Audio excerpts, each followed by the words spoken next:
Hello friends, welcome to तैयारी simplified. आज के इस डिस्कशन में हम डिस्कस करेंगे कि यूपीएससी ने अभी जीएस 3 के पेपर के अंदर क्वेश्चंस किन सोर्सेज से पूछे और यूपीएससी ने अलग क्वेश्चन बनाए। वो क्वेश्चन क्यों यूपीएससी ने पूछे, उन क्वेश्चन के पूछने के पीछे यूपीएससी का एक्चुअल पर्पस क्या था, हम ये डिस्कस करेंगे। ये वीडियो उन एस्पिरेंट्स के लिए यूजफुल रहने वाली है जो आगे यूपीएससी का मेंस लिखेंगे।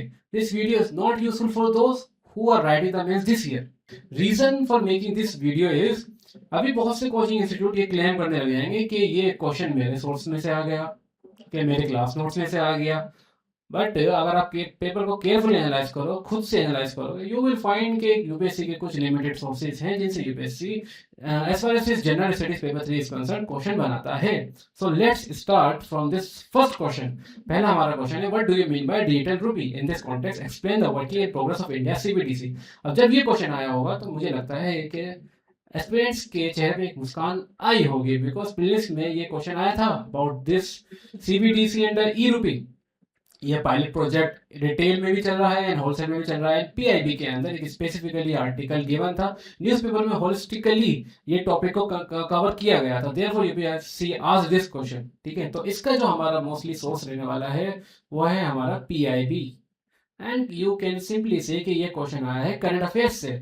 यू राइट ई रूपी और यू राइट सीबीडीसी और यू राइट डिजिटल रूपी ऑन गूगल और उसके आगे पीआईबी ऐड कर दें, you will find many relevant articles. ठीक है, तो यूपीएससी ने किसी कोचिंग नोट से नहीं बनाया ये क्वेश्चन, यूपीएससी ने ये क्वेश्चन बनाया फ्रॉम योर गवर्नमेंट के अथॉरिटेटिव सोर्सेज से। आरबीआई का आपको एक एफएक्यू मिल जाएगा, उसमें इस टॉपिक को अच्छे से डिस्कस किया हुआ है।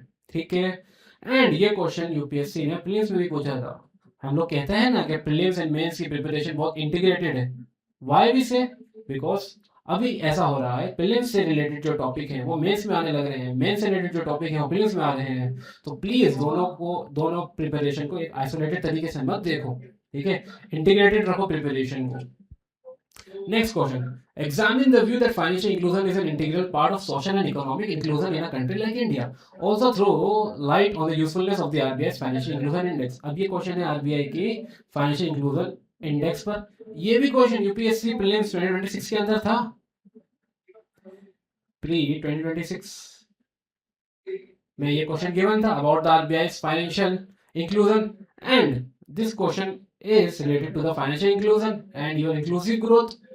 इंक्लूसिव ग्रोथ हमारे इकोनॉमी के अंदर एक थीम है, उस थीम के अंदर एक माइक्रो थीम है फाइनेंशियल इंक्लूजन। उससे ये क्वेश्चन यूपीएससी ने पूछा। यूपीएससी ने ये 2 बार फाइनेंशियल इंक्लूजन पे यूपीएससी क्वेश्चन पूछ चुका है। एक बार उन्होंने प्रधानमंत्री जनधन योजना में पूछा, एक बार उन्होंने क्वेश्चन पूछा अबाउट द फाइनेंशियल इंक्लूजन। सो ये रिपीटिशन था, रिपीटिशन प्लस इसमें करंट से रिलेट करा दिया यूपीएससी ने because of this financial inclusion index. तो हमें ये चीज ध्यान में रखनी है। Next, describe the various technology missions initiated in Indian agriculture and examine their role in food security. Simple see the question उठ के आया, it is from your syllabus.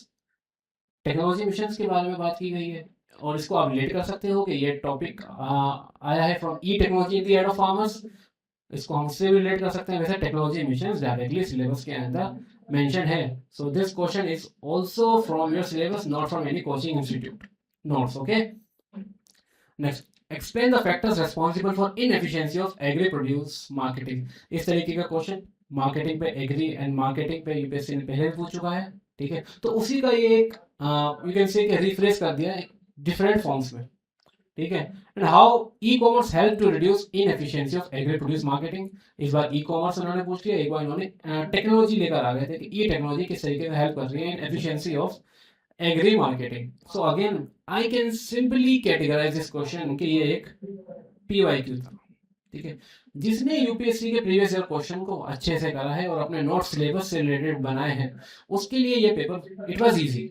ठीक है, otherwise others people who rely mostly on the coaching notes or the shortcuts, they will find this paper tough, right? Next, explain by giving 2 examples how biotechnology has helped the Indian farmers in processing their perishable crops. Again, repetition of PYQ, biotechnology and farmers का integration. Biotechnology किस तरीके से farmers की help करता है, UPSC ने I think 2019 में पूछा है। सिमिलर क्वेश्चंस 80% सिमिलर क्वेश्चन था, तो इस बार इन्होंने कैसे चेंज कर दिया इस क्वेश्चन को, इन्होंने रिलेट कराया biotechnology with food processing industries. Right, to improve the perishability of crops. तो हमें ये ध्यान में रखना है कि ये क्वेश्चन कहाँ से आया, it is from your previous year question. तो प्रीवियस ईयर क्वेश्चन को अच्छे से हमें सॉल्व कर लेना है, और प्रीवियस ईयर क्वेश्चन को एक बार नहीं लिखना, 2 3 4 बार लिखना है, जब तक हम उसमें परफेक्ट नहीं हो जाते। एक एक प्रीवियस ईयर क्वेश्चन मुझे याद होने चाहिए, ठीक है। नेक्स्ट आया, distinguish between FBR and thermal nuclear reactor in the context of first indigenously developed prototype FBR at Kalpakkam, explain the term criticality, what are its implication for clean energy future of our country. इस question का ये UPSC ने क्यों पूछा, because अप्रैल में 2026 में जो हमारा इंडिजिनस FBR है एट कलपक्का, उसको क्रिटिकलिटी अचीव हुई, ठीक है। तो ये हम कह सकते हैं कि ये क्वेश्चन था करंट अफेयर्स ओरिएंटेड, ठीक है। एंड यू नो कि न्यूक्लियर एनर्जी ये गवर्नमेंट की पॉलिसी प्रायोरिटी है, it is governments policy priority, therefore UPSC asked this question. Even prime minister अभी अपने अगस्त 15 की स्पीच में प्राइम मिनिस्टर ने मेंशन किया था न्यूक्लियर एनर्जी, राइट। तो this question UPSC asked because it was mention in your current affairs, ठीक है। एंड पीआईबी के अंदर भी ये, अगर आप सीधा डालना fast breeder reactor criticality and उसके आगे ऐड कर देना PIB, you will find too many articles, ठीक है। Discuss how the contradiction between rapid infrastructure development and disaster risk reduction in ecologically sensitive areas can be managed with suitable examples। अब ये question जो है, I can say कि ये tough question है, यहाँ पर पॉइंट्स लिखना मुश्किल हो जाएंगे, और ये पीवाईक्यू से नहीं आया। एंड डिजास्टर मैनेजमेंट में यूपीएससी के जो क्वेश्चन आते थे मोस्टली किसी पर्टिकुलर डिजास्टर पे आते थे जो न्यूज में होता था, लाइक अर्बन फ्लड से यूपीएससी ने पूछा, अर्थक्वेक पे पूछ लिया करता था, साइक्लोन से पूछ लिया करता था, सुनामी से पूछ लिया करता था। बट ये एक स्पेसिफिक क्वेश्चन उन्होंने बनाया, एक स्पेसिफिक थीम टच करी जो हम एथिक्स के अंदर डिस्कस करते हैं। So it is a difficult question to address. Next question, discuss the aim and goals of Kunming-Montreal Global Biodiversity Framework. Mention India's commitment and initiative to achieve the goals and targets of this framework, which give a suitable example. तो अब यहाँ पर इसके अंदर दो question है। Kunming-Montreal Global Biodiversity Framework ये 2022 में ऑपरेशनल हुआ था इन दिस COP15, 4 साल पुरानी करंट अफेयर्स की जो यूपीएससी ने अभी पूछा। Kunming-Montreal Global Biodiversity Framework, तो इट वाज इंपॉर्टेंट, ठीक है। जब भी हम बायोडाइवर्सिटी करते हैं इन्वायरमेंट के अंदर, हम ये रीड करते हैं, पर हमारा इतना ध्यान नहीं रहता है इन इसके फैक्ट्स पे, एम्स एंड गोल्स पे ध्यान नहीं रहने वाला, because 2022 it was an old topic, है ना। सो हमारा ध्यान नहीं रहने वाला, बिकॉज इन 2026 हमें ये लगेगा 2022 का तो ये एक ओल्ड टॉपिक हो गया, तो यूपीएससी ने वहां से ये क्वेश्चन पूछा। बट इसके दो पार्ट हैं, इंडिया के जो commitment and initiative to achieve the goals and targets of this framework, giving suitable examples. तो I will say कि ये एक मॉडरेट क्वेश्चन था। नेक्स्ट, अच्छा, इंटरनल सिक्योरिटी के इस बार मैं क्वेश्चन को एनालाइज कर पा रहा हूँ, तो मुझे लग रहा है कि इंटरनल सिक्योरिटी के क्वेश्चंस कन्वेंशनल नहीं है, थोड़े से एक स्टेप जो यूपीएससी ने पास ईयर में पूछे उससे एक स्टेप टफ रहे। डायरेक्ट क्वेश्चन नहीं थे, लेफ्ट विंग एक्सट्रीमिज्म से वी आर एक्सपेक्टिंग कि इस ईयर नक्सलिज्म से क्वेश्चन आएगा, बिकॉज गवर्नमेंट को बहुत ज्यादा फोकस है नक्सलिज्म पे। पीआईबी में भी काफी आर्टिकल नक्सलिज्म से रिलेटेड आए, बट यूपीएससी ने उससे नहीं पूछा। इन्होंने पूछा fake news and your disinformation, how it poses threat to internal security public order in Indian context. तो ये हमारा है role of media in internal security, जो हमारे सिलेबस की एक हेडिंग है, उससे ये क्वेश्चन पूछा। एंड उन्होंने नेक्स्ट क्वेश्चन पूछा about your IT rules and safe harbour. ये सेकंड पार्ट जो था ये बहुत ज्यादा न्यूज में पिछले 5 साल से, इसमें सेफ हार्बर का प्रोविजन, ठीक है। तो IT rules and safe harbour ये बहुत ज्यादा इसके न्यूज़पेपर में आर्टिकल्स आए, therefore UPSC asked this question, ठीक है। Next question, Ladakh is strategically located between China and Pakistan as a measure to win hearts and minds of locals. Discuss the border area development programs by central government and civic actions by the army. Also discuss demand for promulgation of provisions of 6th schedule of constitution for Ladakh. अब ये question, इस question में दो questions हैं। First, it is about your winning hearts and mind, ये तो हमारा PYQ से है। Civic action program, the combination of hard approach as well as soft approach to manage the internal security issues. Winning heart and mind, ये UPSC ने previous year question में ये term use की हुई है, तो ये क्वेश्चन तो रहा PYQ based. Also discuss demand for promulgation of provision of 6th schedule, ये क्वेश्चन रहा current oriented. The Sonam Wangchuk protest and the 6th schedule demand, ठीक है, तो ये रहा करंट अफेयर्स ओरिएंटेड। दो सेकंड क्वेश्चन जो मोस्टली आना चाहिए था हमारा GS2 के अंदर, बट ये यूपीएससी ने पूछे GS3 के अंदर। तो यूपीएससी ऐसा करता है। लाइक अभी इसी पेपर के अंदर आर्टिकल 370 पे क्वेश्चन आया हुआ है। आर्टिकल 370 पे क्वेश्चन यूपीएससी ने GS2 के अंदर पहले पूछ चुका है, बट यहाँ पर GS3 के अंदर यूपीएससी ने पूछा। Explain the key challenge for India's energy security. What measures do you suggest for ensuring energy security along with economic growth and sustainability? तो ये तो बहुत फेमस इकोनॉमी के अंदर योर इंफ्रास्ट्रक्चर के अंदर एनर्जी एक थीम है। इंफ्रा के अंदर योर एनर्जी के अंदर हम एनर्जी सिक्योरिटी, एनर्जी ट्रांजिशन, ये सब चीजें पढ़ते हैं। तो ये क्वेश्चन हमारे सिलेबस से रिलेटेड है। न्यूज़पेपर, पीआईबी सबके अंदर ये चीज कवर्ड है। So it is an easy question। जो भी एक सीरियस तरीके से प्रिपरेशन कर रहा है इसमें बहुत सारी चीजें इसके अंदर लिख सकता है, right. But try to mention के national hydrogen mission, critical energy mission, ये सब चीजें please bring, right. Rare earth element, ये सब चीजें भी इसके अंदर आनी चाहिए। Next question, how are startups in India promoting entrepreneurship, innovation and employment? Discuss the global and domestic challenges in their working and suggest suitable measures to overcome these challenges। अब ये 15 मार्क का क्वेश्चन है, ये हमारा 15 mark का second question है। Energy security वाला भी 15 मार्क का क्वेश्चन था। तो दिस स्टार्टअप वाला क्वेश्चन, अब यूपीएससी ने ये क्वेश्चन क्यों पूछा? अब बहुत से इंस्टीट्यूट कहने लग जाएंगे कि भाई मेरे नोट्स में से ये क्वेश्चन आ गया, मेरी क्लास के नोट्स में से आ गया ये क्वेश्चन। बट यूपीएससी ने ये क्वेश्चन इसलिए पूछा कि हमारे स्टार्टअप इंडिया को सर 10 साल हो गए। 2026 में स्टार्टअप इंडिया को 10 साल हो गए, ठीक है। इंडिया में एक हेल्दी स्टार्टअप इकोसिस्टम डेवलप हुआ है। Therefore UPSC asked this question. अगर आप स्टार्टअप डालो और उसके आगे लिखना पीआईबी, यू विल फाइंड के ये क्वेश्चन यूपीएससी ने पीआईबी से बनाया है, ठीक है। यू विल रियलाइज कि आपका कंटेंट इसमें आना चाहिए था पीआईबी से, ठीक है। Therefore UPSC asked this question. Next is how Indian agriculture has been transformed from food scarcity to food surplus, ठीक है। Explain the various government policies implemented for diversification of Indian agriculture। अब यहाँ पे जो second है, diversification of Indian agriculture, crop diversification एक important UPSC की micro theme है, जो क्रॉप डाइवर्सिफिकेशन। आप यूपीएससी के प्रीवियस ईयर के क्वेश्चन उठाना एग्रीकल्चर के, यू विल फाइंड कि क्रॉप डाइवर्सिफिकेशन पे यूपीएससी ने कितने क्वेश्चन पूछे, या डाइवर्सिफिकेशन ऑफ इंडियन एग्रीकल्चर पे यूपीएससी ने कितने क्वेश्चन पूछे। Almost every year UPSC asks question on crop diversification, and ये सिंपल सा क्वेश्चन है कि how Indian agriculture has been transform from food scarcity to food surplus, right. 15 mark में 2 question, very easy. Discuss different types of subsidies and supports provided by the government of India to agriculture sector. Agriculture में देखना और your subsidies का topic पे देखना UPSC ने कितने question पूछे। यू विल फाइंड के ऑलमोस्ट रिपीट हुआ है क्वेश्चन, रिपीटिशन, ठीक है। And examine the related issues pertaining to agreement on agriculture of WTO। तो इसके अंदर वही amber box, green box, blue box, उससे रिलेटेड जो इश्यूज हैं ये न्यूज़ के अंदर मेंशन था, करंट अफेयर्स में था ये टॉपिक। तो इस बार यूपीएससी ने GS3 के अंदर करंट अफेयर्स से बहुत ज़्यादा क्वेश्चन पूछे। वैसे ये करंट अफेयर्स में इस साल तो न्यूज़ में नहीं था, but over a period of time, पिछले एक यू कैन से कि एक डिकेड के अंदर ये टॉपिक बहुत ज़्यादा इंपॉर्टेंट रहा है, ठीक है। मैंने बहुत ज़्यादा आर्टिकल्स इसके पढ़े हैं द हिंदू के अंदर। तो यू विल फाइंड कि हाँ the Hindu and the Indian express के आर्टिकल्स एडिटोरियल, उससे you can write this.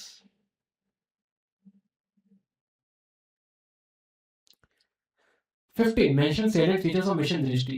Discuss the imaging techniques used in the satellite launch on 3rd May 2026। Why is it being considered world's first satellite of its kind? तो ये जो है bouncer है, ये बहुत difficult question है। अभी तक हमने 14 क्वेश्चन देखे और ये 15 क्वेश्चन है। अब तक मुझे कोई क्वेश्चन इतना डिफिकल्ट नहीं लगा जितना ये क्वेश्चन डिफिकल्ट है। सेलेंट फीचर्स ऑफ मिशन दृष्टि किसी को नहीं पता, मेरे को भी नहीं पता था। मैंने सर्च किया था, मेरे को पता लगा कि ये एक यूनिक कोई फर्स्ट टाइम ऐसी SAR ऑप्टिकल SAR है, फर्स्ट टाइम अभी किया। अभी इसमें उन्होंने डेट भी डाल दी कि ये जो लॉन्च हुआ 3rd May 2026। तो किसको याद रहने वाला है ये?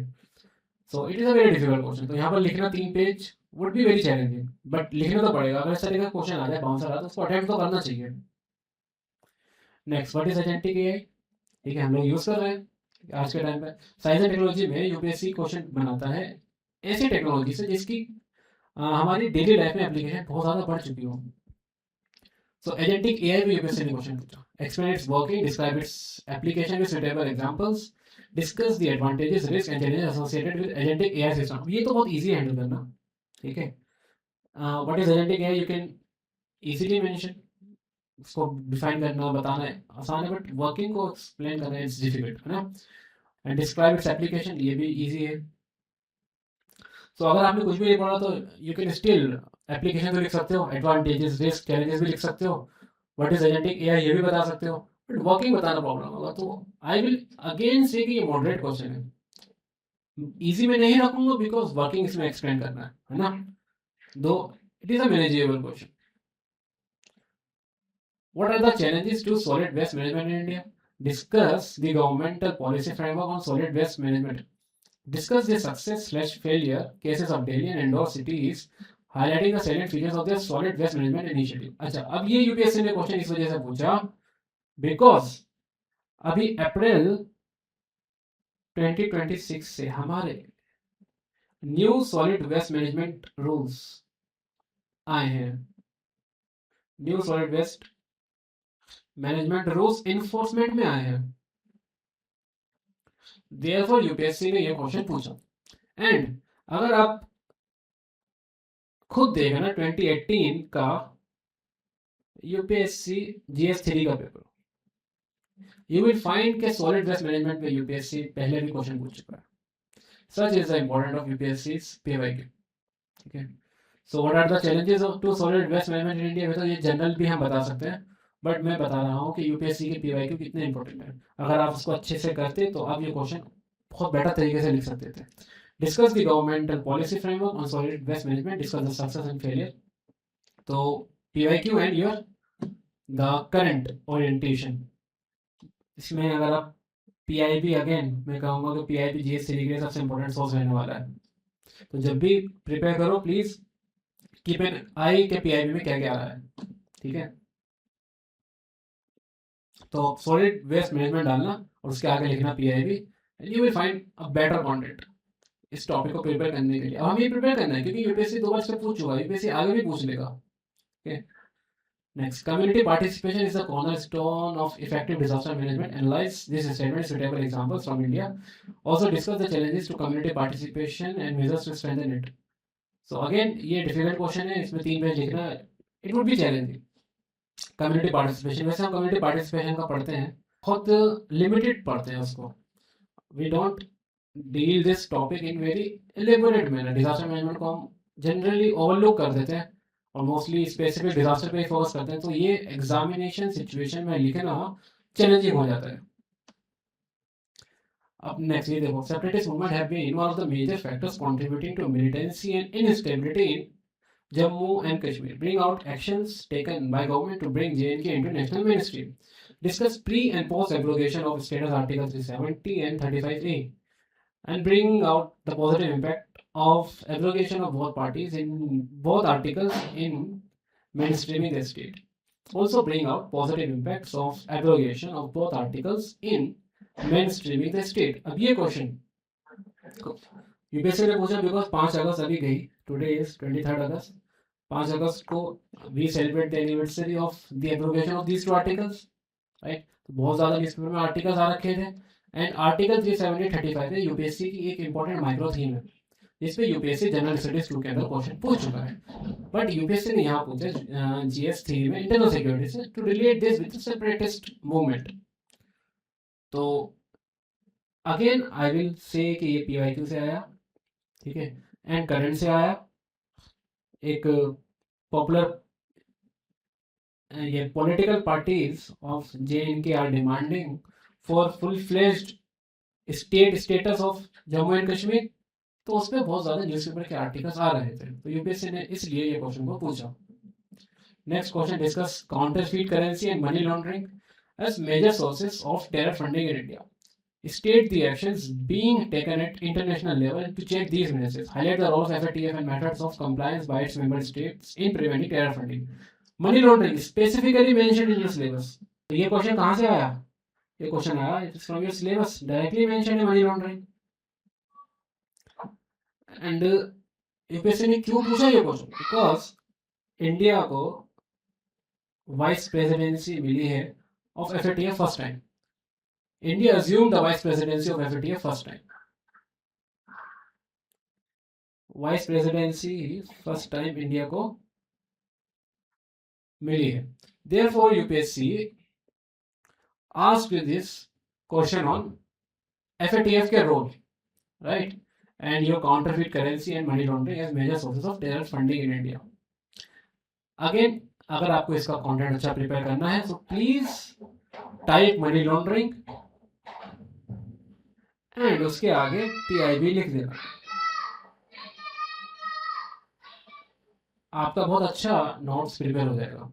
ठीक है, या FATF उसके आगे PIB लिख देना. आपका बहुत अच्छा मनी लॉन्ड्रिंग पे या FATF पर या फिर इस पे टेरर फंडिंग पे एक अच्छा आपको मटेरियल मिल जाएगा. सो मेरा ये पर्पस था कि आप लोगों को बताने के लिए कि यूपीएससी का जो एक्चुअल पेपर है वो किन सोर्सेज से आता है. वो किसी क्लासरूम डिस्कशन से नहीं आता, किसी फैकल्टी के नोट से नहीं आता. वो आता है मोस्टली फ्रॉम द गवर्नमेंट के अथॉरिटेटिव सोर्सेज से. वो आता है फ्रॉम योर सिलेबस, वो आता है फ्रॉम योर PYQs, वो आता है यूपीएससी की माइक्रो थीम्स. और वो माइक्रो थीम्स कैसे बनती है? वो माइक्रो थीम्स बनती है यूपीएससी का syllabus and previous year question को देख के. ठीक है, and PIB again very important रहने वाला है. तो जब भी आप अपनी तैयारी कर रहे हो तो इन चीज़ों का ध्यान में रखो. ठीक है, That's it for today. And one more thing I want to bring here कि अगर आपको यूपीएससी के माइक्रो थीम्स डाउनलोड करनी है फॉर GS3, please visit our Telegram channel. ठीक है, तो वहाँ पर आपको यूपीएससी की थीम्स को क्लासिफाई कर रखा है फर्दर माइक्रो थीम्स में based on syllabus and PYQ, जिससे आपकी प्रिपरेशन में एक आपके एफर्ट्स रिड्यूस हो जाएंगे. I would say. ठीक है, सो ओके, बाय.